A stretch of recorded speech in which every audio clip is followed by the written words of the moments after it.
जम्मू कश्मीर के लोगों ने ये ठान लिया है कि हमको बीजेपी को यहाँ से हराना है। शेरी कश्मीर के साथ जो टीम थी, उन जैसे लोग सियासत को इबादत का दर्जा देते थे। क्या थी वजूहात जो गुपकार अलायंस टूट गई? The peoples power is the ultimate power, much much bigger than all the courts in the world.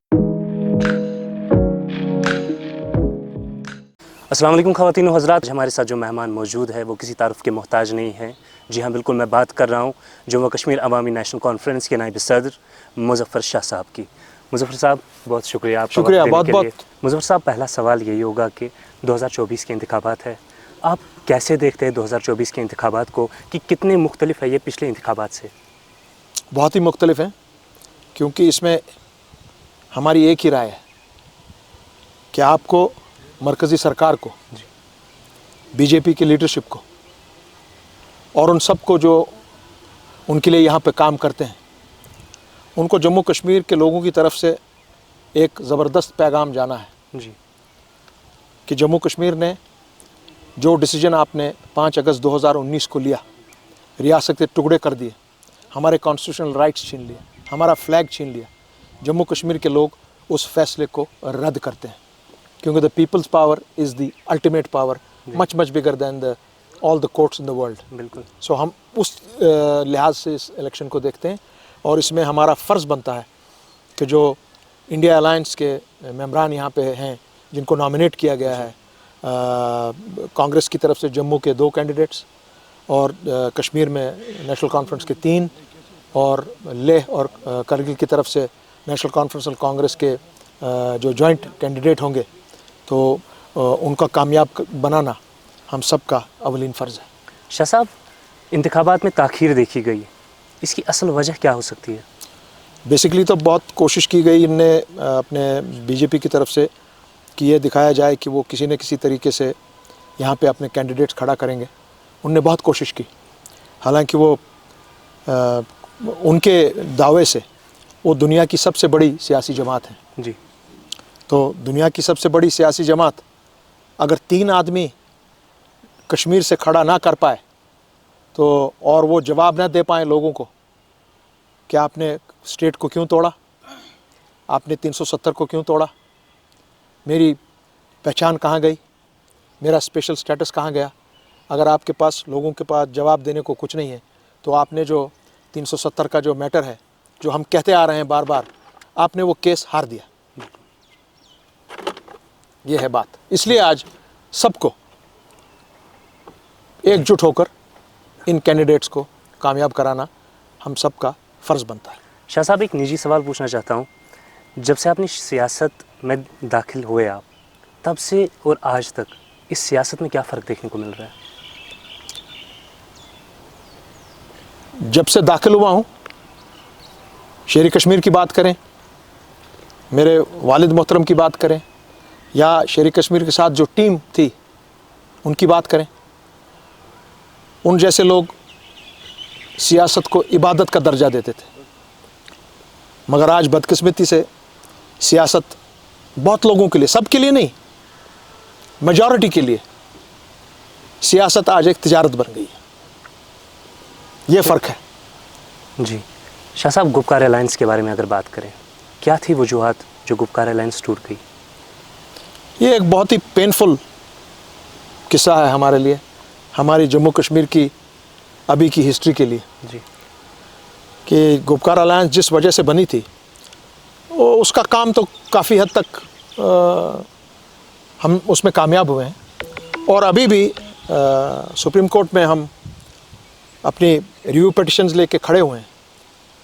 मगर चूँकि बदकिस्मती से पीडीपी और नेशनल कॉन्फ्रेंस में आपस में जो तू में छोटी लेवल पर शुरू हुआ, और फाइनली फिर वो बहुत हद तक ऊपर चला गया कि हमारे जो लीडरान कराम हैं दोनों जमातों के, वो उसको या तो कंट्रोल नहीं कर पाए, या वो अपनी अपनी राह इख्तियार करना चाह रहे थे। तो बहुत ही तकलीफ़देह बात है पूरी जम्मू कश्मीर के लिए कि वो PAGD को हम जिस खातिर वो बनी थी, हम उसको बचा नहीं सके। अगर 2024 के इंतखाबात की बात करें, तो क्या गुपकार अलायंस के टूटने से उस पर कोई असर पड़ा? बहुत असर पड़ा। अब चूँकि हम उस वक्त एक कॉमन प्लेटफॉर्म लेके बात करते थे, और गुपकार अलायंस का जहाँ तक ताल्लुक़ है, उसको एक्सेप्ट किया गया था not only in Jammu and Kashmir, मगर चूँकि हमारा diaspora across the line of control भी है और जम्मू कश्मीर का डायस्पोरा पूरे यूरोप में है, पूरे यूनाइटेड स्टेट्स में है, और वो भी गुपकार अलायंस को अपनी आवाज़ समझते थे जी। सो गुपकार अलायंस का इस तरह से टूटना वो बहुत ही मुझ जैसे आदमी के लिए एक बहुत ही पेनफुल इशू था। इन इलेक्शंस में हमें देखने को मिल रहा है कि लोग जोश व खरूश से हिस्सा ले रहे हैं। क्या आप इस चीज़ को एक्सपेक्ट कर रहे थे? जी बिल्कुल, क्योंकि एंटी बीजेपी एक मामला है। आज जम्मू कश्मीर के लोगों ने, कश्मीर के लोगों ने, लद्दाख के लोगों ने ये ठान लिया है कि हमको बीजेपी को यहाँ से हराना है। तो आपके नज़रिए से वही एक, हमारे नज़रिए से वो, हम भी उसी नज़रिए से पूरी सपोर्ट में हैं आज इंडिया अलायंस के नेशनल कॉन्फ्रेंस के कैंडिडेट्स को भी और अपने कांग्रेस के कैंडिडेट्स को भी, कि बीजेपी को किसी तरीके से या जो उनके साथ उनकी प्रॉक्सी, उनने अब लगभग खुलेआम कहना ये शुरू कर दिया कि फ़लान आदमी ये हमारे बदले बिल्कुल इलेक्शन लड़ रहे हैं, क्योंकि खुद तो उनके पास ताकत थी नहीं, अब उनके वो उनके बदले में लड़ रहे हैं।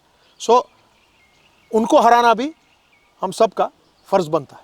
शाह साहब, आखिर में मैं पूछना चाहूँगा, मुज़फ़्फ़र शाह साहब, या मैं यूँ कहूँ जम्मू कश्मीर अवामी नेशनल कॉन्फ्रेंस, किन को अपना सपोर्ट दे रहे हैं, किन की हिमायत कर रहे हैं, और वजह क्या है उस हिमायत के पीछे, और क्या विज़न होना चाहिए जिनको आप हिमायत करते हैं, वो कौन से विज़न को आगे लेके आने चाहिए?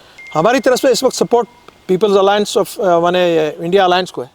जैसे मैंने आपको पहले कहा, उनका काम यही होगा, पहले तो वो अपने अलायंस के जितने भी पार्टनर्स हैं, जितने भी रूलिंग पार्टी या ये अपोजिशन के मेन माने ये लोग हैं, चाहे वो आरजेडी है, चाहे वो आपकी समाजवादी पार्टी है, चाहे कांग्रेस है, चाहे ममता बनर्जी की जमात है, चाहे शरद पवार साहब हैं, चाहे डीएम के लोग हैं। पीएचडी ने एक ये शुरुआत करने की कोशिश की थी कि इनके सामने 370 के बारे में हम लोग बात करें कि वो कतराते क्यों हैं 370 का नाम लेने से। वो कॉन्स्टिट्यूशनल राइट्स तक बात करते हैं, स्टेटहुड देने की बात करते हैं, मगर 370 उसके बारे में वो खामोशी इख्तियार करते हैं, क्योंकि बीजेपी ने एक नैरेटिव हिंदुस्तान में जो दिया कि बीजेपी एक एंटी नेशनल एक 370 एक एंटी नेशनल इशू है, 370 ने टेररिज्म को जन्म दिया है, बहतान है। 370 टेररिज्म का कोई वास्ता ही नहीं है, ये एक कॉन्स्टिट्यूशनल मैटर है, और ये कॉन्स्टिट्यूशनल मैटर और ये कॉन्स्टिट्यूशन जो 370 की धारा है through the constitution of India I है। ये ना पाकिस्तान ने दी है, ना चाइना ने दी है, ना अफगानिस्तान ने दी है, ना रशिया से आई है। ये हुकूमत हिंद की तरफ से, इनके कॉन्स्टिट्यूशन की तरफ से जम्मू कश्मीर को ये अपना कॉन्स्टिट्यूशन मिला और अपना ये हक मिला, जिस हक के तहत under article 370 instrument of accession को लेकर हमारा रिश्ता यूनियन ऑफ इंडिया के साथ जुड़ा।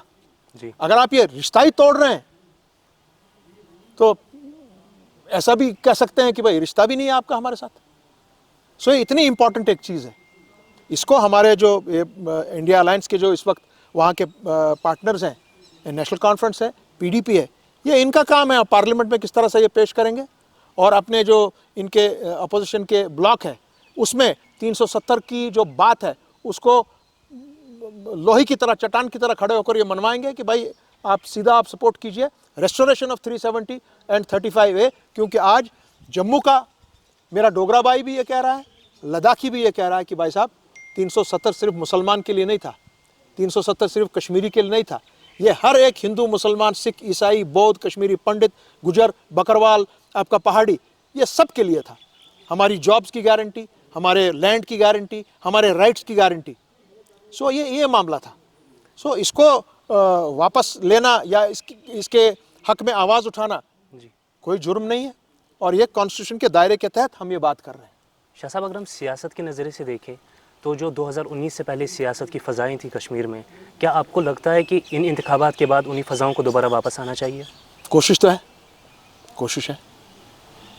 अभी आप देखेंगे कि आइंदा इसके बाद असेंबली इलेक्शन की तैयारी करनी है, उसमें हमारी जमात भी भरपूर सामने आएगी और एक major contender for the formation of the government होगी, और उम्मीद है कि अच्छे लोग सामने आएंगे जो बाज़ाब्ता तौर पर असेंबली में जाकर तमाम जो कवानीन 5 अगस्त 2019 के बाद जो यहाँ पर लागू किए गए गैर आईनी और गैर क्या कहते हैं अपने इलीगल तरीके से जो आपको हक भी नहीं है लेफ्टिनेंट गवर्नर को या गवर्नर्स रूल में ऐसे कवानीन यहाँ लाने जिनका एक परमानेंट इफेक्ट होता है।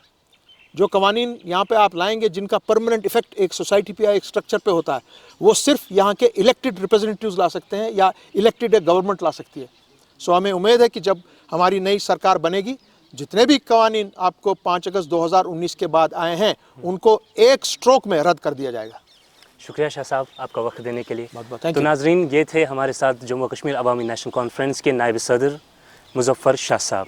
दीजिए मुझे और मेरी टीम को इजाज़त। अल्लाह हाफिज़। Stay tuned with the document.